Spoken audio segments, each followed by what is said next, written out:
बिस्मिल्लाहिर्रहमानिर्रहीम, अस्सलाम वालेकुम नाज़रीन। एक नई वीडियो के साथ आपके सामने हाजिर हैं और मतीउल्लाह जान साहब हमारे साथ मौजूद हैं। और मतीउल्लाह जान साहब, एक जानिब आर्टिकल एक सामने आता है कि शायद पीपल्स पार्टी से कोई बातचीत चल रही है। जरदारी साहब एम गुस्सा नहीं हुए थे कि इस साल के आखिर में इलेक्शन की बात भी हो रही है। पीपल पार्टी से बातचीत चल रही है, पीपल्स पार्टी को बताया गया अच्छा। क्योंकि मोहसिन नकवी साहब के हवाले से भी रिपोर्टेडली कि वो जरदारी साहब से अलग भी मिले और CEC के अंदर भी शरीक हुए, जहाँ पे कुछ बातें इस किस्म की हुई हैं। साथ ही साथ अगर हम देखें तो आज अब कल इमरान खान साहब से मुलाकातों का दिन है और रात को बैरिस्टर अकील मलिक साहब जो वज़ीर मुमलिकत बराए कानून है, उन्होंने माजी में एक अच्छा स्टांस भी लिया था। जो अली अमीन गंडापुर के इस्तीफे पे फेडरल गवर्नमेंट पूरी कह रही थी कि नहीं, इस्तीफा मंजूर होगा तब होगा वरना नहीं होगा, क्योंकि सोहेल अफरीदी को पसंद नहीं आ रही थी किसी को। उन्होंने उनसे जब पूछा गया कि जी आप वज़ीर कानून है, आप बताओ, उन्होंने कहा जी मैं इस मामले में आइन के साथ हूँ, आइन में इस्तीफे की मंजूरी का कोई जिक्र नहीं है। उनकी जानिब से कल कहा गया कि जी इमरान खान साहब की बैरिस्टर गौहर और एक दो कुछ और लोगों से मुलाकात भी हो सकती है।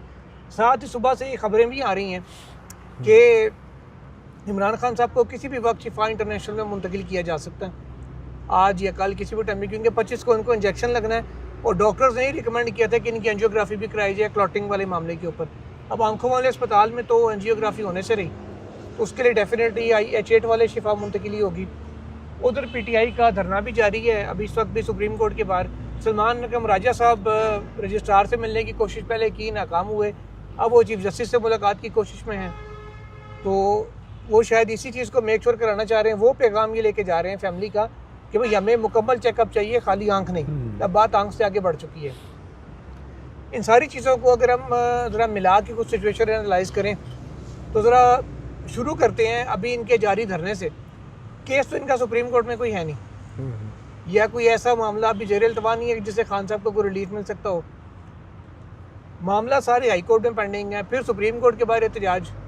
सुबह मैंने पूछने की कोशिश भी की कुछ उनके रहनुमाओं से, कुछ ऑन कैमरा भी, कुछ ऑफ कैमरा भी, तो कोई ठोस जवाब नहीं था उनके पास कि सुप्रीम कोर्ट आने की रीज़न क्या है।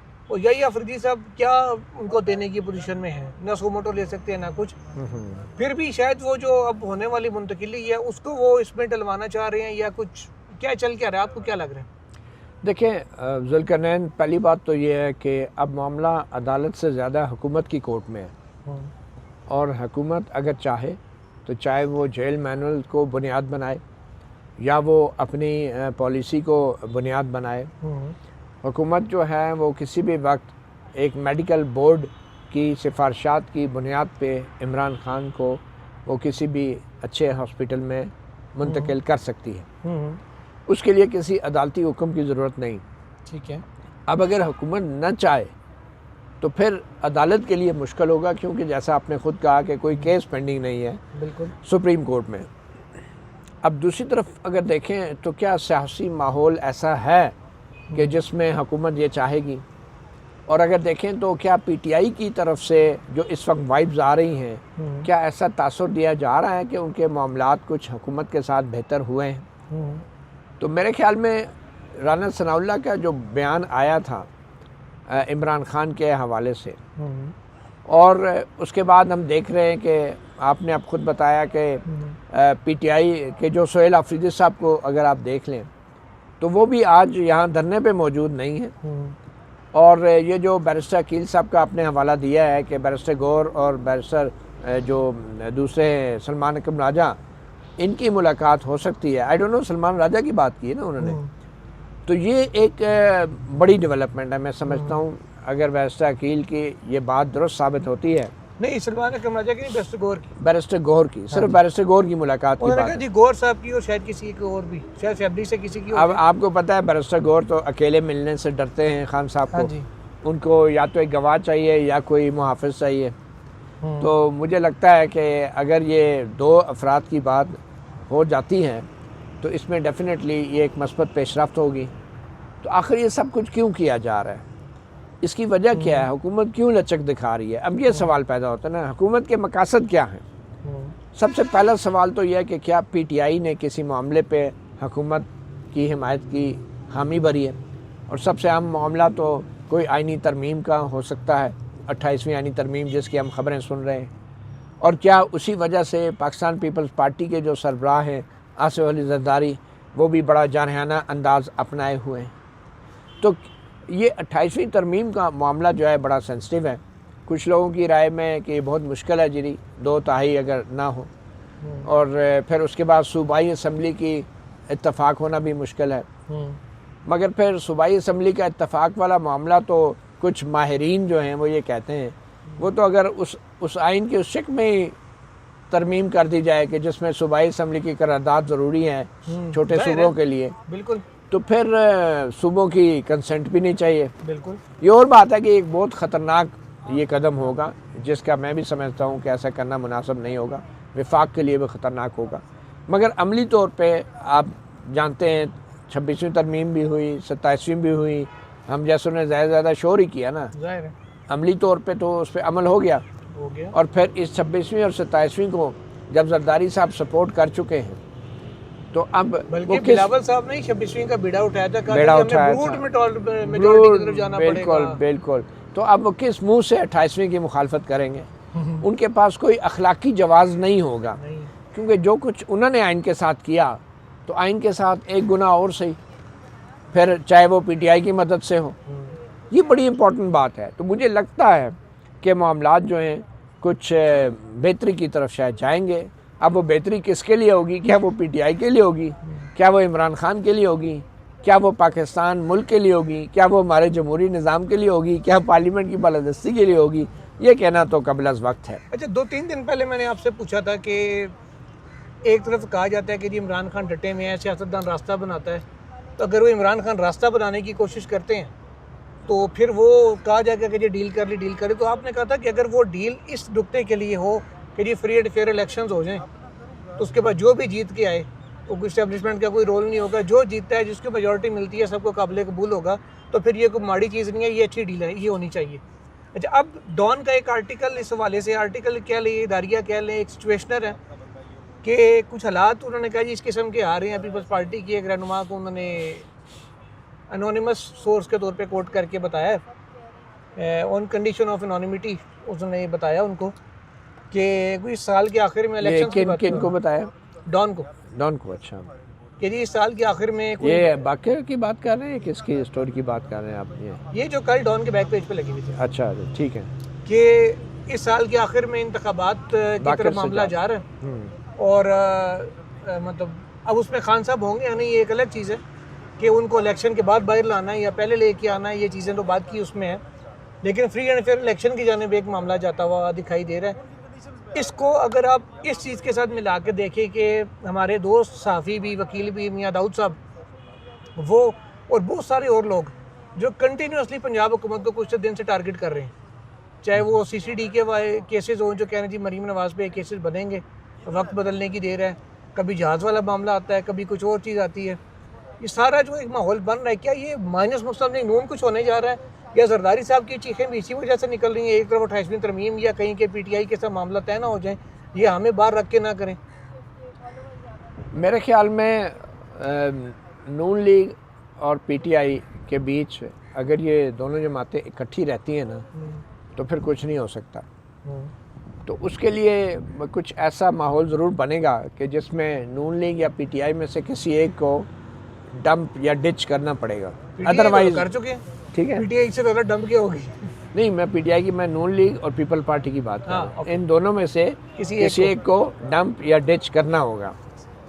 अब होगा ये कि क्योंकि नून लीग जो है विफाक में भी है, पंजाब सबसे बड़े सूबे में भी है, और तो उसके लिए PTI के साथ जो नेचुरल जो एक अंडरस्टैंडिंग अगर कोई बननी भी है, चाहे वो डायरेक्ट ना भी हो, लेकिन बिल वसातत वो अगर अंडरस्टैंडिंग हो जाती है। आपको पता है बिल वसातत जी कौन था? पहले माजी में भी कोई था और अब भी कोई है। पहले बिल वसातत जो थे जनरल फैज़ थे फैज़ाबाद वाले केस में, तो अब बिल वसातत जो हैं उनके जानशीं हैं जो भी होंगे। तो अगर ये अंडरस्टैंडिंग हो जाती है तो पीपल पार्टी के बगैर मामलात चल सकते हैं, और पीपल पार्टी के बगैर मामलात शायद इसलिए भी चलाना इस्टेब्लिशमेंट की मजबूरी होगी कि MQM को भी साथ रखना ज़रूरी है, क्योंकि उनकी भी सीट है, उनको भी तो दे दी गई थी ना, वापस तो नहीं ले सकते। तो मेरा ये ख्याल है कि लग यही रहा है कि नून लीग को सिर्फ समझाया जा रहा है कि पीपल्स पार्टी से ज़्यादा वो करीब होने की कोशिश ना की जाए, आप अपनी जगह पे रहें, बेहतर यही है आपके लिए। अदरवाइज़ जो है वो फ्री एंड फेयर इलेक्शन कराने में तो वफाकी आईनी अदालत कोई ज़्यादा देर नहीं लगाएगी, क्योंकि वहाँ से फ़ैसला ही आना है ना, और फिर अमल दरामद उस पर इलेक्शन कमीशन ने करना है, ठीक है। तो इसमें हुकूमत का क्या है? तो इसलिए मुझे ये लगता है कि अगर इस्टेब्लिशमेंट वाकई ये चाह रही है, ये जो आपने बात की ना कि बैरिस्टर अकील ने बोला है कि अगले चंद दिनों में या 5-6 दिनों में मुलाकात हो जाएगी, इस हफ्ते को उन्होंने कहा, इस जो आज हफ्ते से का। स्टार्ट हुआ। मुझे ये लगता है कि ये मुलाकात भी उस वक्त तक बैरिस्टर गौहर इस पर राज़ी नहीं होंगे जब तक कोई टेंजिबल चीज़ें उनके हाथ में नहीं होंगी जो वो इमरान खान को जाके दिखा सकेंगे। अब वो टेंजिबल चीज़ें क्या हो सकती हैं? क्योंकि देखें ना, और इमरान खान को क्या वो डाला जेल में जाके बताएंगे? मुझे नहीं लगता। पहली बात तो यह सबसे बड़ी टेंजिबल चीज़ ही ये होगी कि इमरान खान को आ जाएगा जी, मेडिकल बोर्ड ने कह दिया है कि आप आँख बचा लें या सियासत, तो इमरान खान को भी एक जवाब मिल जाएगा कि भाई मेडिकल रीज़न से मैं तो नहीं चाह रहा था, लेकिन मेडिकल बोर्ड ने क्या है, मेरी आँख का इलाज होना है, मैंने हॉस्पिटल जाना है। जब खान साहब को मेडिकली कन्विंस कर दिया जाएगा, पॉलिटिकली वो शायद कन्विंस होना भी ना चाहें, लेकिन मेडिकली शायद वो होना चाहेंगे, तो वो अब तो रिपोर्ट आई हुई है ना डॉक्टर्स की कि जी एंजियोग्राफी जरूरी है, एंजियोग्राफी जेल में तो नहीं हो सकती। तो अगर वो मुंतकिल हो जाते हैं, कैथ लैब जरूरी है, लेट्स से कि शिफा इंटरनेशनल में मुंतकिल हो जाते हैं, तो फिर वहाँ पे बैरिस्टर गौहर की या किसी और की मुलाकात जो होगी वो बड़ी क्रूशल होगी, और वहाँ पे जो एक्सेस होगी वो जस्टिफाइबल भी होगी, और वहाँ पे फिर रिश्तेदारों की मीटिंग भी करनी पड़ेगी, ये भी आप जहन में रखें। तो अब रिश्तेदारों की तरफ से कौन गारंटी देगा कि भाई बाहर आगे वो बात नहीं होनी जो कि पहले होती रही है? मुझे ये लगता है कि ख़ुद इमरान खान जो हैं वो अब हॉस्पिटल में आने के बाद वो उस तरह की बात शायद ना करें जो वो पहले करते रहे। अच्छा जी, क्योंकि उनकी और तो कोई गारंटी नहीं है, उनके अपने समय। अलीमा खान साहिबा तो 3-4 दिन पहले खुद एक मीडिया टॉक में कह चुकी हैं कि भाई यहाँ फील्ड मार्शल साहब का नाम नहीं लेते, आप जो है ना इमरान खान साहब का हमारी मौजूदगी में ट्रीटमेंट करवा दें।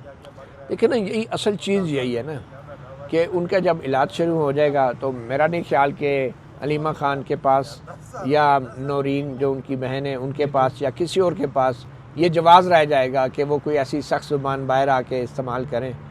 वो अगर कुछ करेंगे भी तो हुकूमत ये तवक्को करती है और इस्टेब्लिशमेंट को बाहर आके अदालतों का ही शुक्रिया अदा कर दें, क्योंकि स्टार्ट तो सुप्रीम कोर्ट से हुआ। करें इतना तो कह सकते हैं, इतना तो कह देना इतना कह देंगे कि एक अच्छा काम हुआ है यार। फिलहाल बाकी बातों को छोड़े, सिर्फ खान साहब की हेल्थ के हवाले से हम आपको बता सकते हैं, इस पे सियासत ठीक हो जाए, बाद में सियासत करते रहेंगे, और इस पे सियासत नहीं होगी। और इस हवाले से एक बहुत इंपॉर्टेंट बयान सोहेल अफरीदी का भी आया कि हम खान साहब की सेहत पे सियासत नहीं करना चाहते। अभी इलामा नासिर, ये बड़ी एक डेवलपमेंट है। अभी इलामा नासिर वास ने भी मुझे कुछ देर पहले कहा है जी, और सलमान रकम राजा ने भी यही कहा कि ये ह्यूमैनिटेरियन मामला है, मेडिकल मामला है, इसके ऊपर कोई पॉलिटिक्स हम नहीं कर रहे, हुकूमत भी सियासत ना करे। एग्जैक्टली। अब वो जब ये कह रहे हैं, सोहेल अफरीदी भी कह रहे हैं सियासत नहीं करेंगे, अलीमा खान भी कह रही है नहीं करेंगे, नासिर अब्बास भी कह रहे हैं इलामा नहीं करेंगे, इसका मतलब ये है कि अगर इमरान खान मुंतकिल होते हैं इलाज के लिए तो उनकी तरफ से सोशल मीडिया के ऊपर कोई सख्त ज़ुबान जो है दोबारा नजर आम पे नहीं आएगी, ये तो तय हो गया।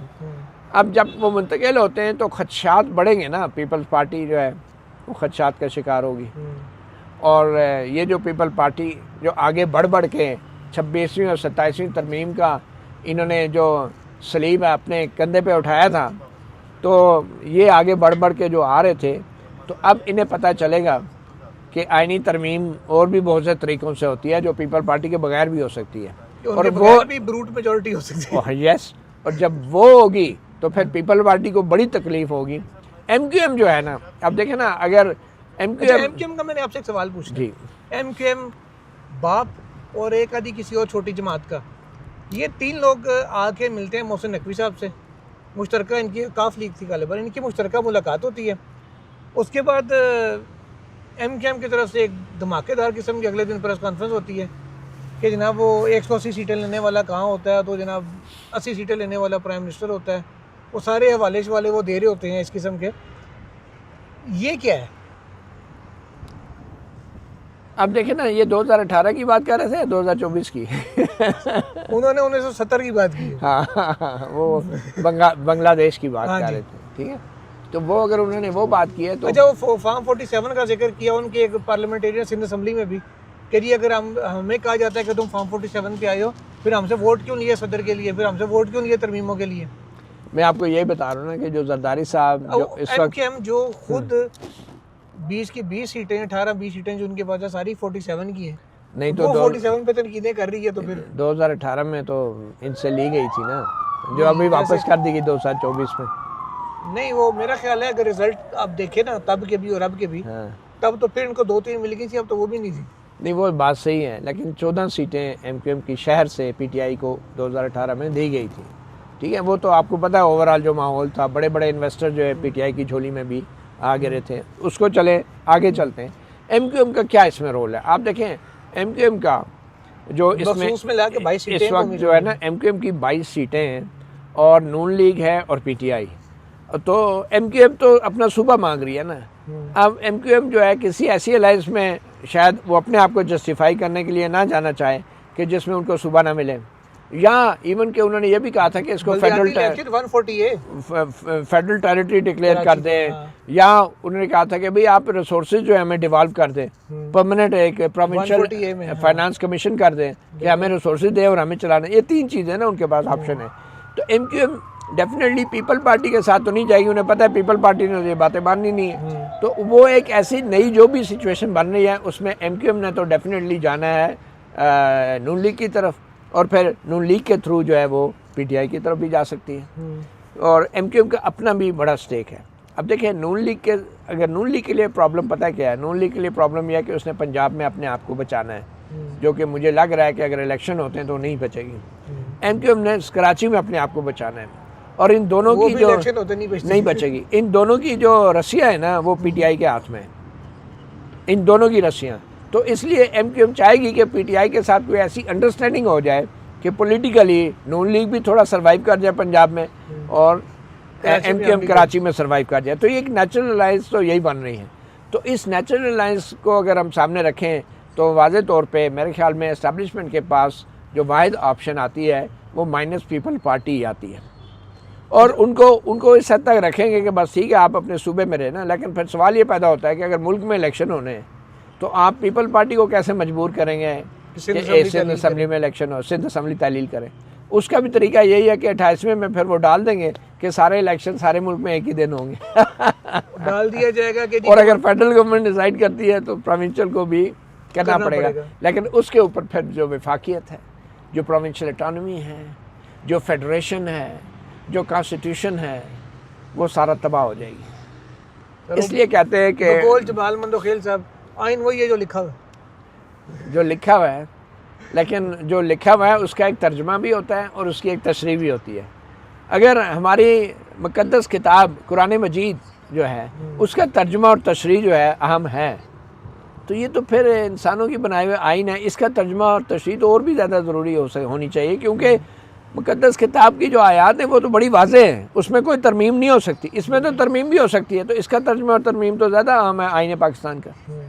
तो फिर अगर अच्छा एक सिचुएशन और आपके सामने रखता हूँ एंड पे, वो ये है कि आपने कहा कि एमक्यूएम, पीपल्स पार्टी, पीटीआई एक 28वीं तरमीम के लिए इत्तेहाद बन सकता है, सॉरी नून लीग।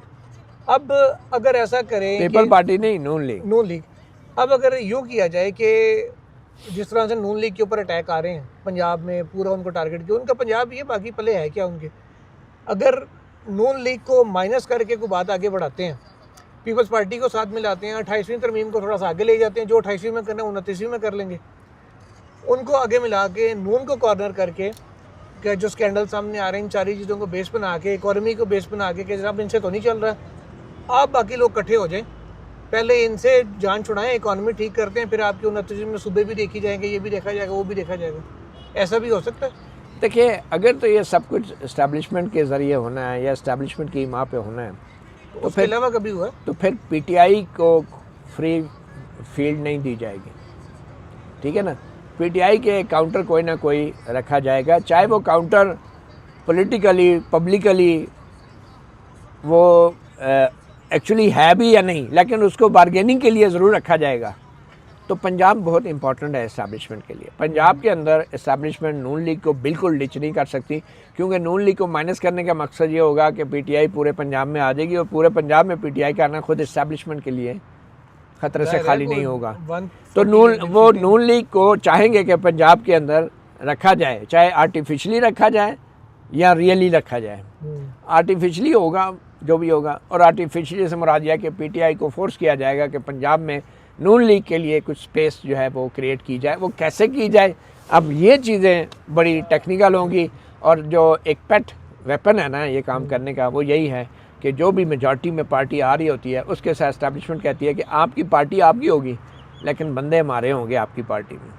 आखिरी सवाल, ये जो सारी तब्दीलियाँ आ रही हैं, कुछ ज़रा माहौल बेहतर हो रहा है, आपने भी कहा कि जिससे लग रहा है कुछ सिचुएशन चेंज होने शुरू हुई है, ज़रा बेहतरी आना शुरू हुई है, इसकी नौबत क्यों पेश आई? ये बड़ा एक अहम सवाल है।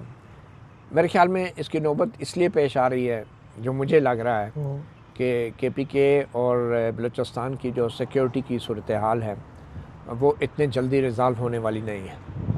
हमारे एक बॉर्डर पे जंग चल रही है जी, अफगान साइड पे, और बलूचिस्तान बॉर्डर के पार ईरान में जंग हो, इसके लिए हमारे पूरे मुल्क की सिक्योरिटी जो है वो इस वक्त खैबर पख्तूनख्वा की और उसके अवाम की सिक्योरिटी पे डिपेंड करती है, और बलूचिस्तान ख़ास तौर पे।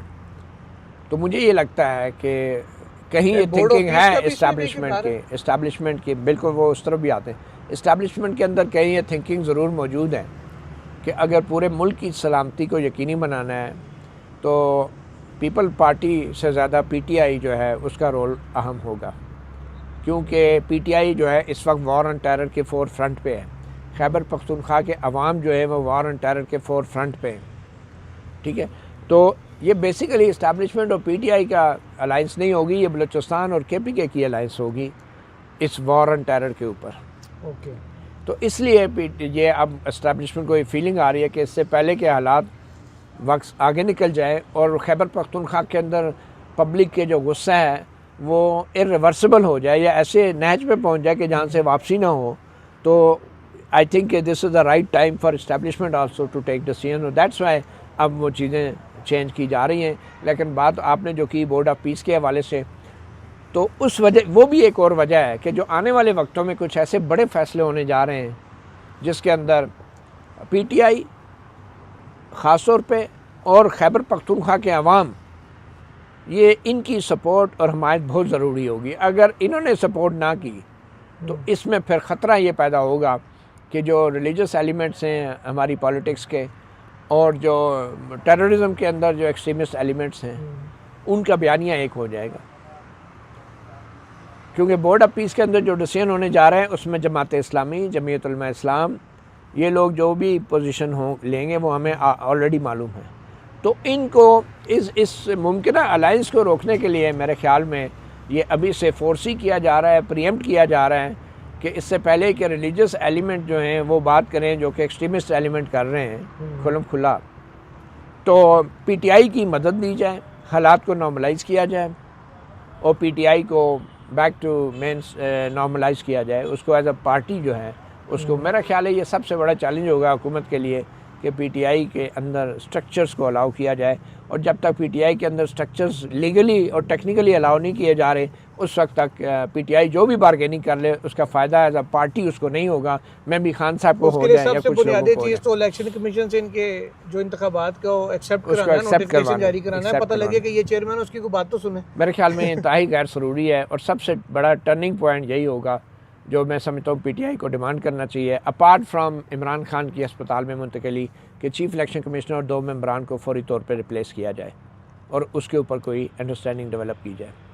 चलो देखते हैं जी कि अंडरस्टैंडिंग डेवलप होती है नहीं होती।